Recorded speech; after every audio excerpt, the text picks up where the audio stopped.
Some of the reoccurring words that you hear to describe Maureen from people I talked with was fair, dependable, an educator, a pioneer, humble, mentor, loyal, honest, an excellent leader, quiet, integrity, tough. You know, results are one thing, but it's the intangibles that make great coaches. And she showed so very many of these. I first knew her as Maureen. Took a while to get to Mo. I was a young coach. It was my first year also. And I needed a foundational piece. And Maureen very quickly became that person. While she was very quiet and full of one-word answers all the time, you could tell that she had a life built on a firm foundation and would make decisions for the right reasons. I knew I had somebody special when one day the girls, my first year, decided just take a little walk out, test the waters of the new coach. One person showed up. She was my favorite. She was a great athlete in multiple sports in high school. And this continued later in life when she decided to try golf and became a great golfer, winning an invitation to the first U.S. Women's Senior Open Championship. From the very beginning, I got to witness some of these descriptive words and then saw them grow. Her quietness transformed into confidence. Her stubbornness transformed into a strong commitment to excellence and values. Her loyalty grew so she could mentor, teach, and guide whoever she worked with. I talked to a lot of people about her. Doug Lenox, a Puerto Rican Olympian, spoke of Mo this way. Maureen allowed athletes to be who they were, accepted their character, and challenged them to be better. Even when they didn't swim very well, she knew what they were capable of and continued to try to draw that out. She taught her athletes to be proud of being part of Lake Forest Swim Club. He said she's the toughest person he knows. She never shied away from a challenge and lives with courage, integrity, and humility. Cindy Dell coached with Maureen for over 30 years and said that Mo changed and blessed her life, and she was a great role model for her and her daughter. The traits that stood out in Coach Dell's mind were tenacity, character, and perseverance. Mo holds true to what she believes is right. She's tough, empathetic, and a motivator at all times. She valued athletic relationships and never took an athlete for granted. She doesn't like the limelight, didn't need the attention, just worked and did her job and did it so well. Another one of her swimmers, Susan Swamu, called Maureen a lifelong role model, supporter, and friend. She said she nurtured a culture for their families and always knew what was going on in their lives, valued their extracurricular activities, but always coached them with no shortcuts.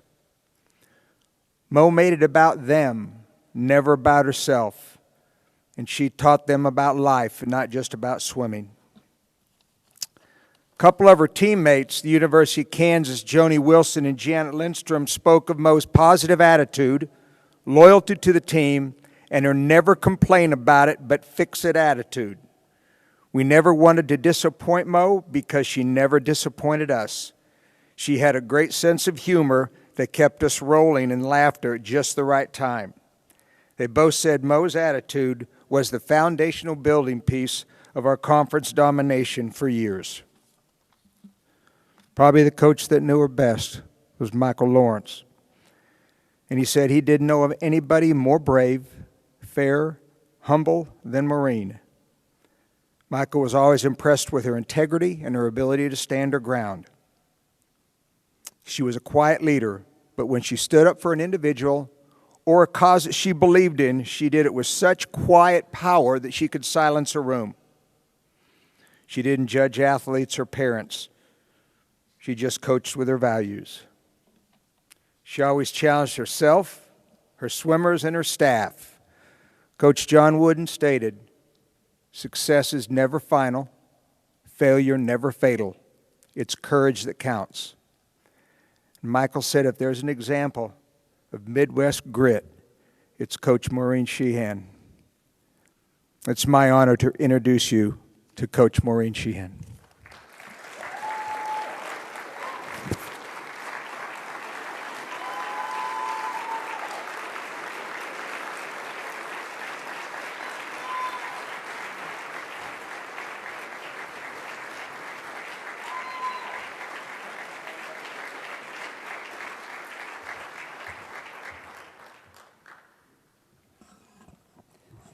Well, thank you, Gary and Dorothy. I really appreciate the kind words, Gary. I grew up in a small town in Janesville, Wisconsin, without many older swimmers. The opportunity to be a part of a hardworking Kansas team that was conference-winning team with 25-plus women was a dream come true for me. I want to thank Gary for instilling the qualities of commitment and pride in his KU teams. And I also want to thank him for some great team meetings. They were the kind of team meetings that made us feel like we could walk through walls. And those are just some of the things that I've tried to carry into my coaching. And I'm very thankful to Gary. I also want to thank him for the nickname Mo. I don't think I've never shared this, but I'm glad that name stuck because it was a real self-image boost from what my high school basketball teammates called me. It's been many years since college, but Gary was one of the first to call when he heard I had cancer. And it's just a small reflection of the great man he is. To the American Swim Coaches Association and my colleagues, thank you for this honor. I want to congratulate the other inductees. I'm humbled and honored to be a part of this hard-working group of coaches. As coaches, we train the stroke. Well, I want to start over with that. We coach the stroke, we train the athlete, we stretch the mind. But it really comes down to relationships. Today is one of those days where I'd like to reflect on those relationships and how they've helped me evolve into the person I am today. My mom raised her 4 children to be strong, independent, and true to themselves, and I knew from the time I was 9 years old that I wanted to be a swimming coach. I never wanted to do anything else. I spent much of my time in junior high and high school writing ideas for swim practices when I probably should have been paying attention in class. Fortunately, I had parents that fostered my dream. My dad exposed my siblings and me to many different sports and to his love for competition. He treated his sons and daughters the same. When he'd come home from work, we'd all grab baseball mitts, and we'd all pretend we were receivers for the Green Bay Packers, and that he was Bart Starr. Like many in the room tonight, I'm thankful to have had such wonderful parents. John Leonard hired me at the Lake Forest Swim Club as his age group coach in 1981 when I was fresh out of college. In addition to watching him successfully coach one of the most dominant club programs in the Midwest, I learned much about running a club, and most importantly, the diplomatic skills required when it comes to working with age group parents and a board of directors. John was also a master at working with young minds. He was direct, he was personal, and he always finished his conversations telling the athlete that he knew they could do better in a way that made them better. I talked with other coaches and realized the incredible opportunity and head start he'd given me. I'm forever thankful to John and his mentorship. I look back now and I recognize that club swimming was the most gender-equal sport in the 60s and 70s. Because of this and my upbringing, I didn't truly comprehend how limited the opportunities were for girls and women in sports. It's likely that being naive about this really helped me because I never saw myself as anything other than a swim coach. And looking back, I realized how fortunate I was that after John left Lake Forest, the board took a chance on a 24-year-old female coach. I've been blessed to work at the Lake Forest Swim Club with coaches who've always worked as a team. I share this honor with Laurel Liberty Whittington. Laurel's here tonight. She's an outstanding coach and has been with the program for 15 years. Cindy Dell, who, as Gary mentioned, has been with the program for over 30 years. Matt Lubers and Bridget Isaacson, both special coaches that made a huge difference in my career. And Michael Lawrence, who's also here tonight. and he's coached in the club for over 34 years. I've been fortunate to coach with and learn from Michael. He's always been by my side, and he's always had my back. He's dedicated, well-studied, passionate, and knowledgeable about the sport from the age group to the elite level. And most importantly, he never compromises what he thinks will lead to optimal performance from the athletes. Being diagnosed with stage 4 cancer is not anyone's first choice, but it's turned out to be a very meaningful time in my life. I've been helped, loved, and supported by so many: family, friends, former swimmers, swim families, friends of swimming friends, and many wonderful people that I never would have met if it wasn't for cancer. Around 300 people attended my retirement party in January, which included former swimmers and families that I hadn't seen for over 30 years. Some that came from the far corners of the country. Some who I thought might hate me came back to thank me for a life lesson. It blew me away. I wouldn't be here today without the athletes. At the end of the day, we coach the athletes to help them grow into their potential.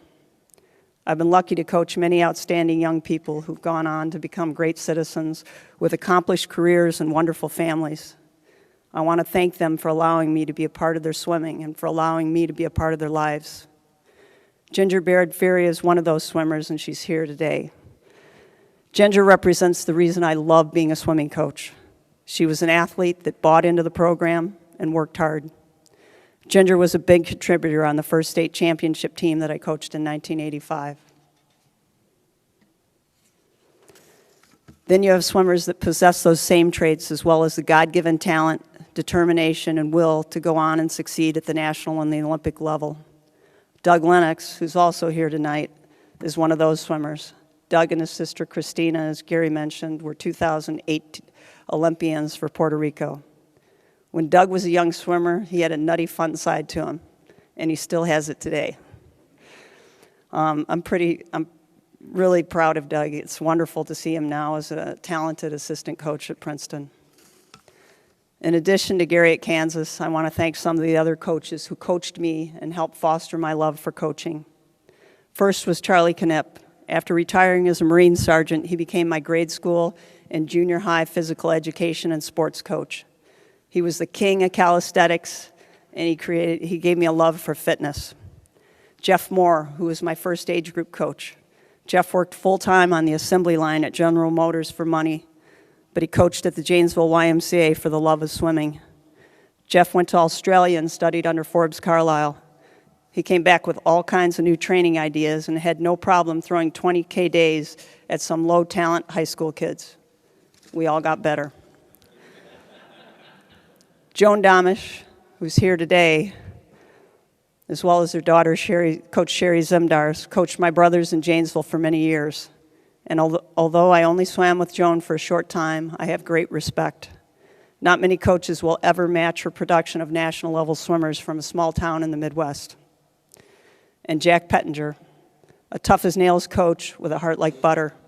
He found me a job, a place to live, and let me swim with the Badger Dolphins for about a nickel during many of the summers of high school and college. I learned a lot from Jack, and I could have learned even more if I would have been fast enough to get my head up a little longer between sets. And finally, Marybeth Murphy, not a swimming name, but a coach that got across to me the importance of laying out a big dream for an athlete and telling them they're capable of achieving it. Every athlete needs a coach like that in their life. I also want to thank Coach Greg Troy. Coach Troy let Michael and I walk the deck at Omaha in 2012 when Connor Dwyer was named to the Olympic team. That was an incredibly selfless moment on his part, and it's something that we'll never forget. Thanks, Coach Troy. In closing, my life in swimming has allowed a very ordinary woman to live an extraordinary life. Every day I was able to help young people chase their goals and dreams. As far as I'm concerned, there is no better job. Thank you so much for this honor.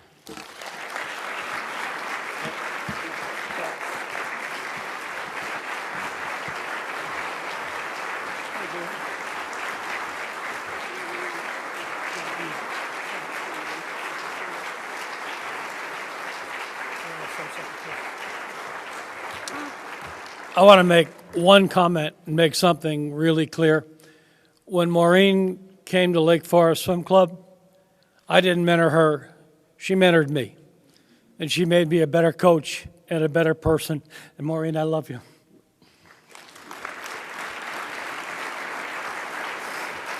My pleasure and my honor to induct you into the 2019 ASCA Hall of Fame. Congratulations, Coach.